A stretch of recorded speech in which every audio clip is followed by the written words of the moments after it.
Hey there everyone, it's Kelly Folsom here again, and in today's Vital Art session we are going to be learning how to paint a Spanish onion, a yellow onion.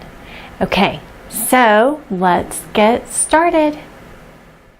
Okay, so in today's lesson we are going to be painting this yellow Spanish, it's like a Vidalia onion. And so just to go over my colors again, we have titanium white, the Kremnitz white, yellow ochre, cadmium lemon, cad yellow deep, cadmium yellow deep, cad red light, red transparent, red oxide, alizarin crimson. The blue I've chosen for this lesson is the Prussian blue.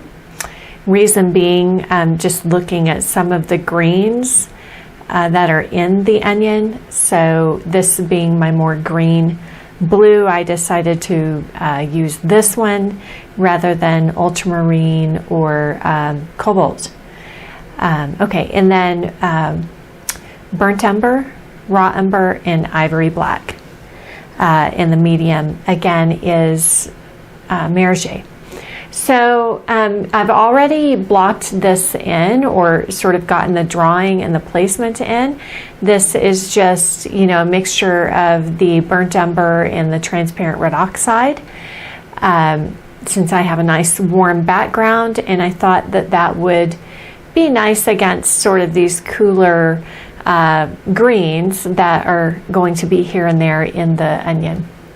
All right, so when you're painting any fruit or vegetable or anything like that, or flower, I think the first thing you try to figure out is what is the defining characteristics of that particular object. You know, right now, just with the drawing, this could be, it could be an onion, it could be a pumpkin, a little pumpkin, or, you know, just by the nature of the drawing, and then we have this thing sticking out here, right, in the shape. So we've kind of already got it narrowed down to a few different categories just by getting the drawing a certain way. So what would be the other defining characteristics that make a, let's say, a Spanish onion or yellow onion different than a pumpkin or a gourd, or perhaps even a turnip? Could even be a radish or a turnip, you know, this shape. So so one defining characteristic, of course, that you would look for is how reflective or how light absorbent the object is. And these onions really have a nice sort of pearlescent quality to them, almost an iridescence in the highlight. So they're not totally transparent like glass, but they're also not, you know, say super light absorbent like a peach or velvet, you know, something that the light isn't going to reflect off of, maybe like a unglazed terracotta pot or something. So that's the first quality that I'm going to try to intimate. It's kind of similar to painting metal in a way, or flesh in a way. It's like it's got a luminescence to it. So, but it's also not totally transparent. So that's the first thing I'll be, you know, trying to, or one of the characteristics I'll be trying to get the look of, to make the viewer understand that this is an onion and not something else. So the next thing, of course, is the local color. That would be an identifying characteristic of, say, a yellow onion versus pumpkin or something else. And then the other thing would be, you know, defining characteristics of that particular object, like the striations or these ridges that are in the onion. So I would say those three things is really what I'm looking to try to capture in paint. Okay, so the first thing I'm doing here is just mixing up a nice warm shadow color that is, you know, lighter in value than, say, the cast shadow, that being the darkest value in the whole arrangement. So just using some Cad Yellow Deep, getting a little bit of that glow added in with, you know, my black and red oxide mix. And, you know, sometimes too with onions, you know, they might be on kind of tilted, you know, they're very organic, they're not perfectly rounded, so gravity is going to perhaps pull them one way or the other.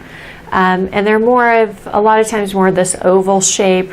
Sometimes they're perfectly round, sometimes they're kind of in this more flattened out oval shape. So when I put in the drawing, I was trying to really look at this particular onion and really try to capture its particular qualities as well. Okay, so just getting in my form shadow that describes the form shadow, just a sliver of it on the back edge of this, well, I guess that would be the stem, and then a cast shadow that, you know, these little pieces, slivers of the shell here that's creating small cast shadows, and there's a cast shadow curving around the very back over the back top of the onion from this stem here. So I always block in those shadows first, and the cast shadow too. This color here should be okay just to move forward. And then the next thing I want to do is sort of analyze what would be the basic color without all of the little neutrals and the cools and the little changes. So if I had to pick one color family, you know, what would that be? So I would say it would be in the yellows. You know, you could go anywhere, I would say, from yellow to yellow green in this case. And I do want to make sure that I don't get it too light all over. So I kind of want to go for a little bit more color right off the bat. Yeah, not making it too light because that highlight won't stand out, and also not making it too dark because I do want it to be a light shape against the dark background, the darker background. So you're always thinking about your values. And even as I'm kind of blocking this in, I'm already trying to think about, you know, how the onion has those little curved, gives you the perspective, those little ridges and striations in the onion automatically. And then it does get a bit warmer and darker. Again, remembering that our light source is coming from top left, so as the form turns around this direction, turning away from the light, you are going to drop the value a little bit. And I might even kind of pick up some of that shadow color with the tip of my brush and just sort of pull it in, automatically looking for perhaps just a couple of those darker, I don't really know what those are called, ridges or striations in the onion.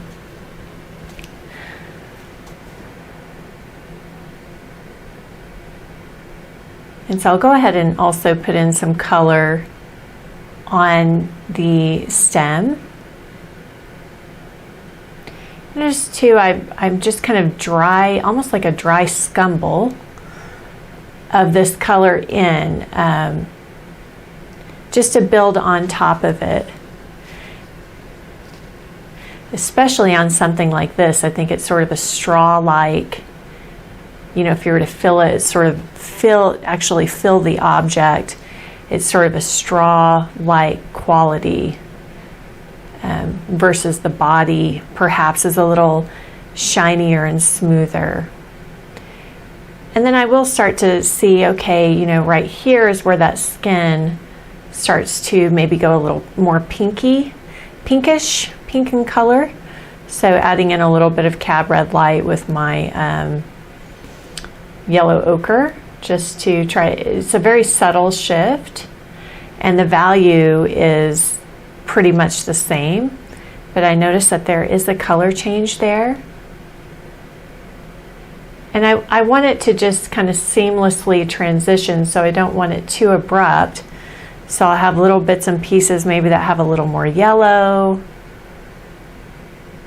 or more neutral, and then little pieces that are a little more pink. This right here will be a little harder edge because that's where that the skin is really broken and cut away, and so where we have, that's the end of a form, and then we have that nice cast shadow, just a very small detail, but you know, of course, if you can get in a few of those small details, it'll look more realistic. Okay, and then since I have the warm, well, let me go ahead and kind of finish some of this out down here. I'm going to neutralize this with a little bit of black now. And again, just kind of trying to adjust the mixture, but keeping the value really close. So down here as we get closer to the shadow, and again, that's a plane that's turning underneath, rolling under.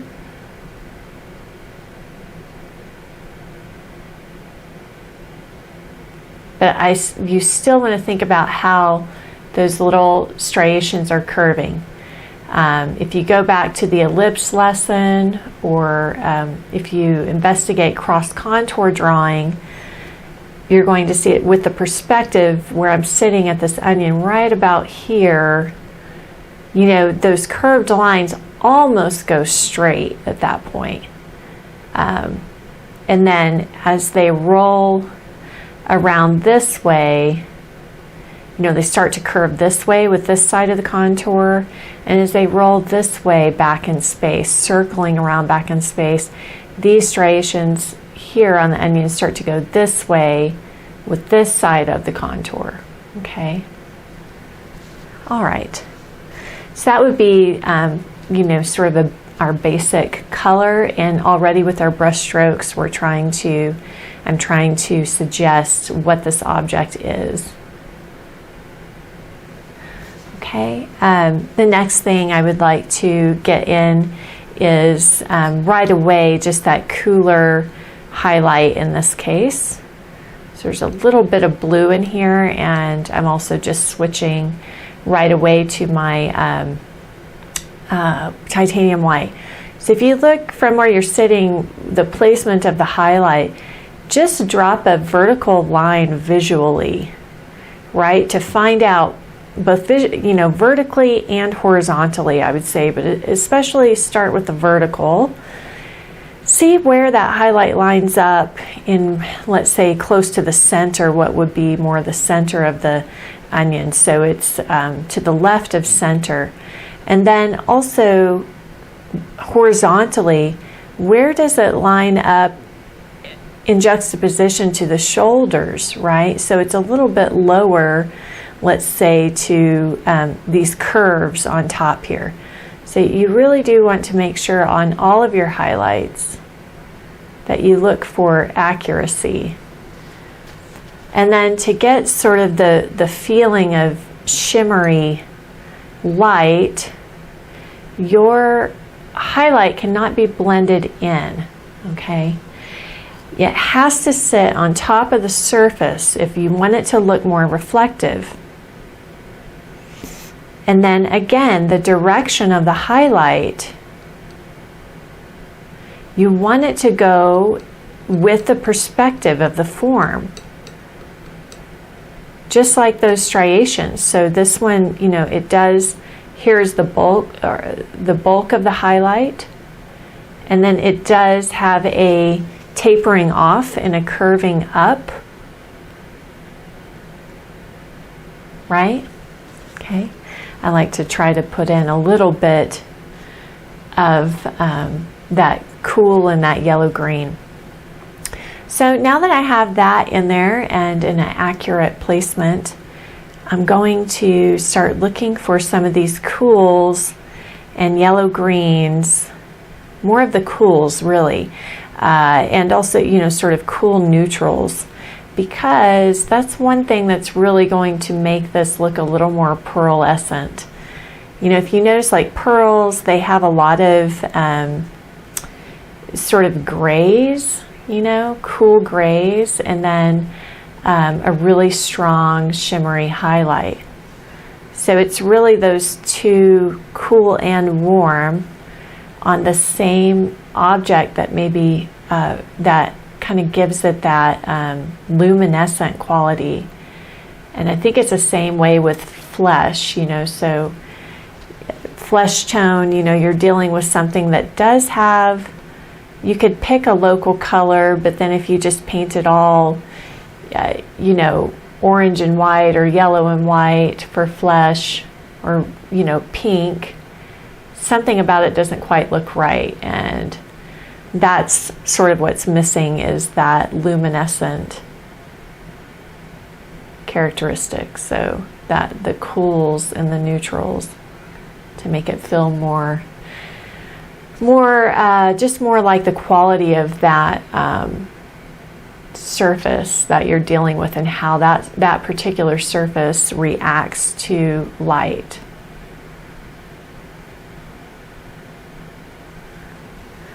And then just building a little more light around that highlight. I notice here, let's see, you know, there's sort of a grayish tone and maybe a little stronger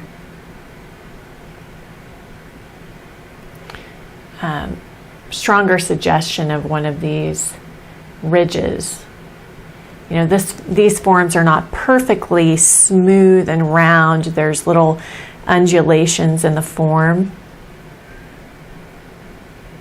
little ins and outs. And so depending on how much of that you want to describe is up to you.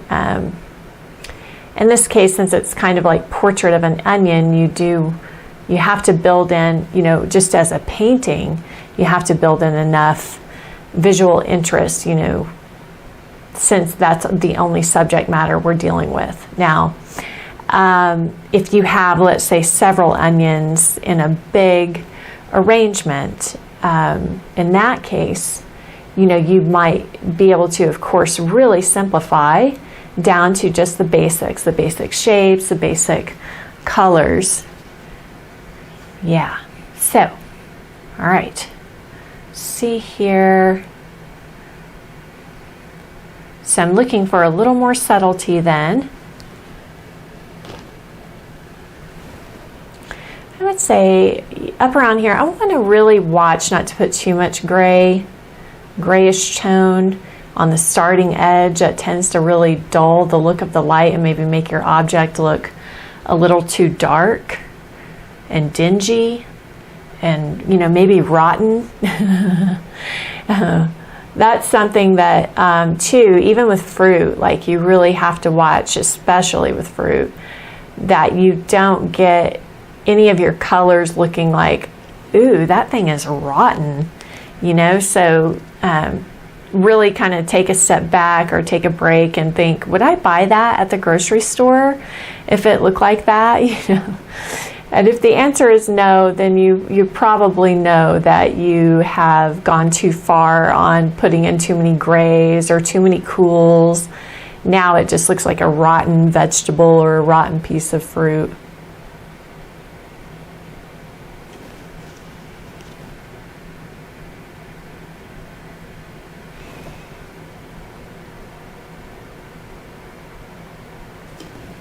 And keeping in mind, too, the principle that I'm always sort of hammering home is activating the front and center of that form.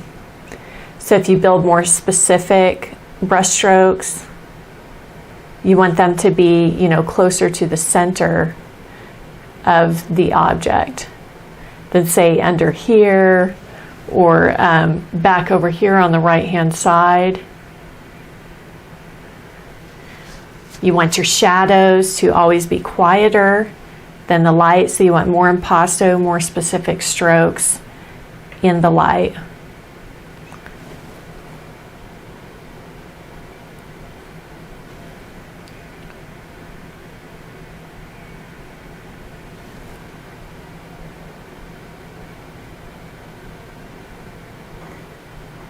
Sometimes too, you can kind of take your brush and sort of scrape away, leaving some of that paint you deposited, and taking off some of the paint, letting some of the ground show through. So try to see how many different ways you can use your brush or even your palette knife to get different effects. And I would also, recommend just trying to see, are there ways that you can use the underpainting if you're using an underpainting.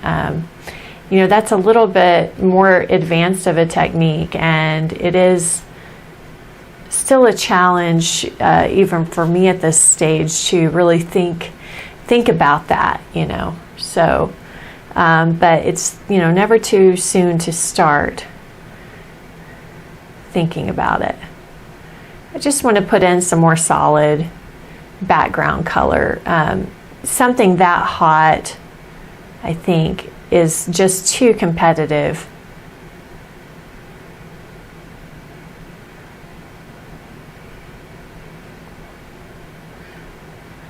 And I also kind of want to use it to carve out my shape a little bit more. So you can leave some of that, and again, kind of play around to see where you can leave the ground. Trying to make sure that I reduce any glare in the background in this case.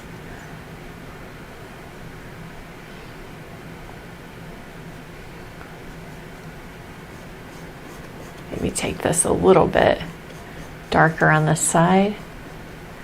And generally I would say if you open up an edge, this lower left edge is a good one to sort of open up. You don't really want all of the edges totally crisp and clear around the whole thing.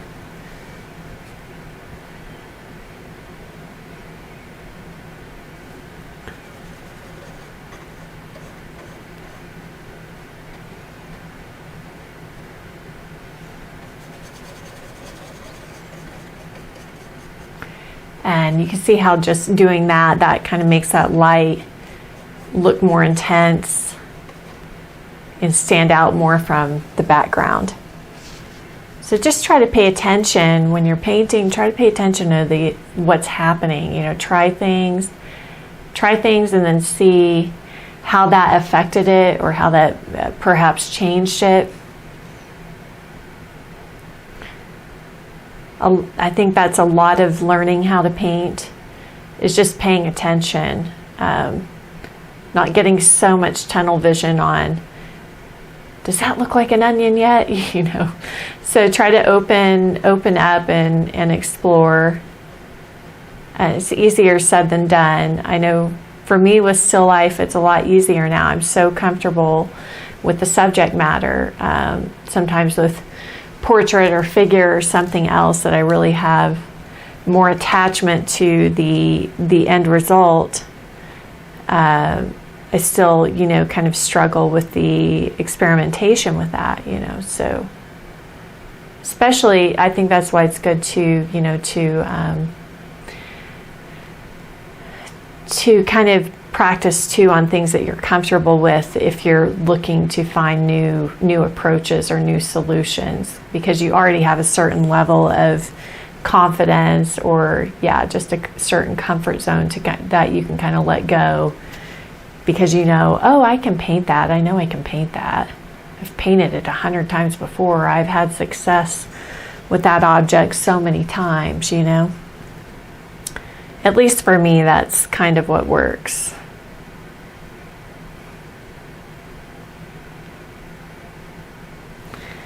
Just looking to build, a little more light up on the tabletop plane, and perhaps even back behind the object.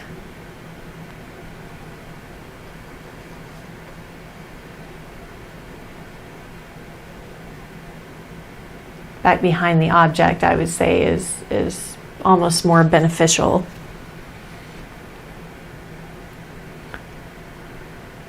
Still just trying to see where could I, you know, kind of make this transition a little more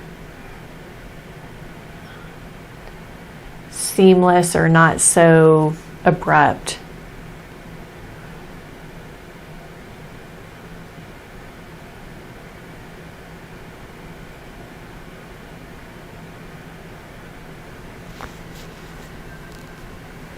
Okay, so I hope that this was helpful to you, and I wish you guys luck exploring this beautiful Spanish onion. I've had these in the kitchen and just keep staring at them all week, just noticing how beautiful that they are. So, all right, hope you enjoy. Happy painting. Bye.